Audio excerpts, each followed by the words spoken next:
सोनम वांगचुक ने 26 दिनों बाद अपना अनशन तोड़ा। जेपी नड्डा और जितेंद्र सिंह से मुलाकात के बाद फैसला लिया। 28 जून से अनशन पर थे सोनम वांगचुक। वांगचुक ने बताया अलग अलग राजनीतिक दलों के 65 सांसदों ने भी उनसे मुलाकात की थी या पत्र लिखकर अनशन खत्म करने का आग्रह किया था। 26 दिनों बाद अनशन खत्म करने के बाद वांगचुक ने कहा कि हिंसा किसी भी कीमत पर नहीं होनी चाहिए। वांगचुक का अनशन खत्म होने पर पीएम मोदी ने भी संदेश दिया। उन्होंने कहा कि डॉक्टरों की सलाह के अनुसार वो अपनी दिनचर्या रखें और जल्द ही अपना पुराना वजन हासिल करें। प्रधानमंत्री मोदी के वीडियो मैसेज पर राहुल गांधी ने प्रतिक्रिया देते हुए कहा कि धर्मेंद्र प्रधान को हटाएं, छात्रों पर कार्रवाई करने वालों को सजा दें और माफी मांगें। अनशन तोड़ने से पहले सोनम वांगचुक और केंद्रीय मंत्रियों की बातचीत का वीडियो भी सामने आया। इस वीडियो में जेपी नड्डा ने कहा कि सरकार जंतर मंतर पर शांतिपूर्ण विरोध करने वालों और 20 जुलाई को संसद तक मार्च में शामिल होने वालों के खिलाफ केस न दर्ज करने को लेकर के सकारात्मक रुख अपना रही है। पेपर लीक और परीक्षा सुधारों को लेकर के जेपी नड्डा ने कहा कि शिक्षा से जुड़े सुधारों का समाधान खोजने के लिए विस्तृत चर्चा का भरोसा सरकार दे चुकी है। वांगचुक का अनशन खत्म होने पर अभिजीत दीपके की प्रतिक्रिया। कहा 26 दिनों के संघर्ष के लिए सोनम वांगचुक का बहुत बहुत आभार।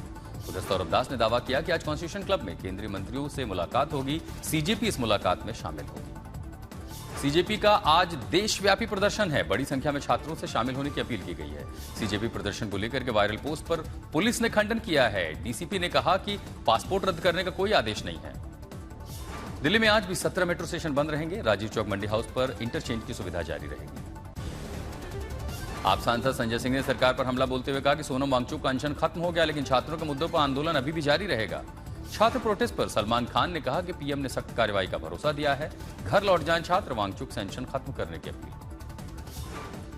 छात्रों के समर्थन में सचिन तेंदुलकर भी आए। अपने पिता की सीख को याद करते हुए कहा कि असफलता स्वीकार्य है, लेकिन नकल या छल स्वीकार नहीं है। छात्रों की समस्या का समाधान जरूरी है। सीजेपी प्रोटेस्ट पर बीजेपी नेता मुरली मनोहर जोशी भी सामने आए। उन्होंने कहा कि छात्रों पर लाठीचार्ज सही नहीं है, छात्राओं पर बल प्रयोग बेहद पीड़ादायक है। कांग्रेस सांसद प्रियंका गांधी ने केंद्र पर हमला बोलते हुए कहा कि छात्रों की मांग अलग है, सरकार का जवाब अलग है। भरोसे के लिए सरकार को मंत्री का इस्तीफा लेना होगा। पीएम मोदी के फास्ट ट्रैक कोर्ट पोस्ट वाले पर राहुल का पलटवार। उन्होंने कहा कि युवाओं के भविष्य को सबसे ज्यादा नुकसान है, आपने पहुंचाया है, शिक्षा व्यवस्था को बर्बाद होने में बढ़ावा दिया है। पीएम मोदी के पेपर लीक मामले में फास्ट ट्रैक कोर्ट बनाने वाले ट्वीट पर सौरभ दास का बयान। कहा कि यह सिर्फ झांसा देने की कोशिश है, हमें जवाबदेही चाहिए। कांग्रेस जनता पार्टी का नड्डा को जवाब। आशुतोष राका ने कहा नड्डा के घर नहीं होगी बैठक, बात करनी है तो सरकार जंतर मंतर या किसी बीच की जगह पर आए।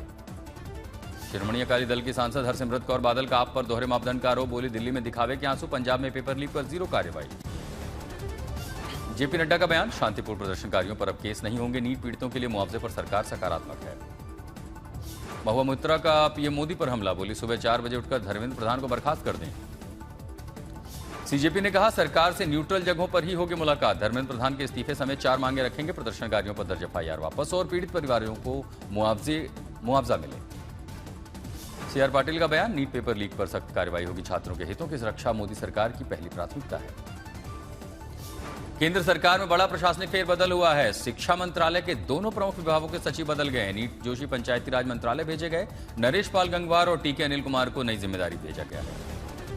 सीएम फडणवीस का उद्धव गुट पर बड़ा हमला। कहा छात्र आंदोलन के जरिए पार्टी अस्तित्व बचाने की कोशिश में है उद्धव ठाकरे। मुंबई में छात्र आंदोलन को लेकर के बीजेपी और विपक्षी पार्षदों के बीच जमकर हंगामा हुआ, जमकर नारेबाजी हुई। दिल्ली छात्र लाठीचार्ज के विरोध में महाराष्ट्र बंद। कोल्हापुर में बाइक रैली निकाली गई। दुकानदारों से बंद करने की अपील की गई। मुंबई में शिवाजी पार्क पर जुट रही भीड़ को हिरासत में लिया गया। छात्रों के समर्थन में उतरे एमएनएस नेता संदीप देशपांडे। जम्मू में अमरनाथ यात्रा को लेकर के उपराज्यपाल मनोज सिन्हा की हाई लेवल बैठक हुई। श्रद्धालुओं की सुरक्षा और मौसम प्रबंधन की तैयारियों की समीक्षा की गई। कोल इंडिया की नई पहल। खदानों के पानी से बनेगा पीने योग्य पानी। केंद्रीय कोयला एवं खान मंत्री ने वर्चुअल उद्घाटन किया। पीएम के वेस्ट टू वेल्थ विजन के तहत कोल इंडिया के ये अच्छी पहल है। कोल नीर नाम दिया जाएगा इसका।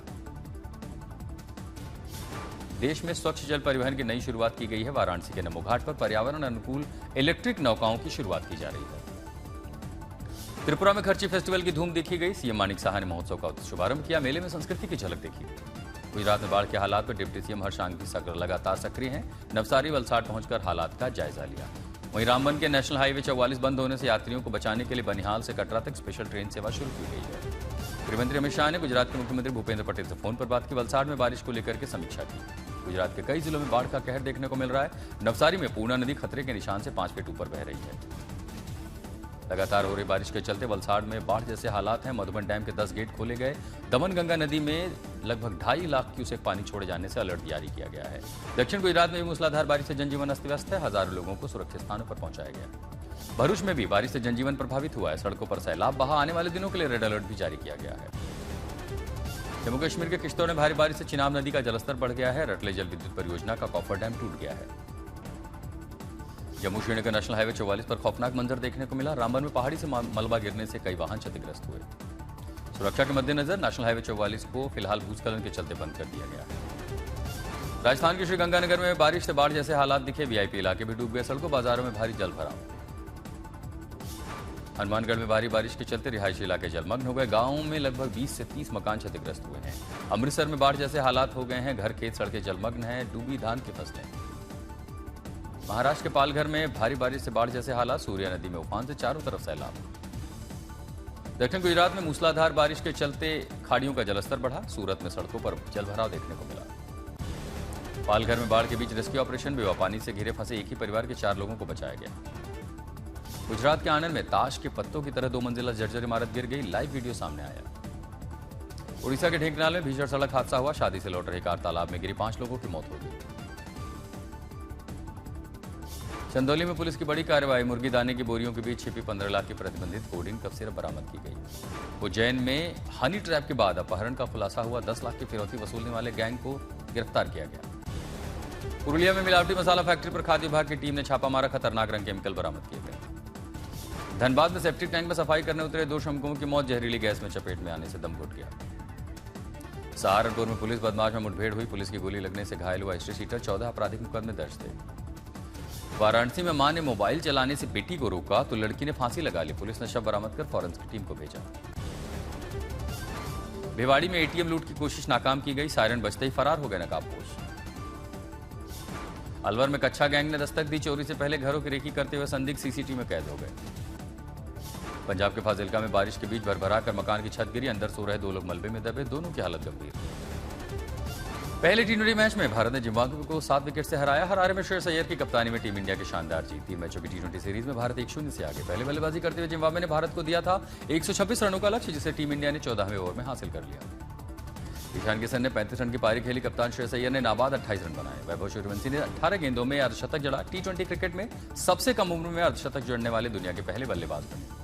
मयंक यादव, प्रिंस यादव ने 2-2 विकेट झटके। शिवम दुबे, रवि बिश्नोई को 1-1 सफलता मिली।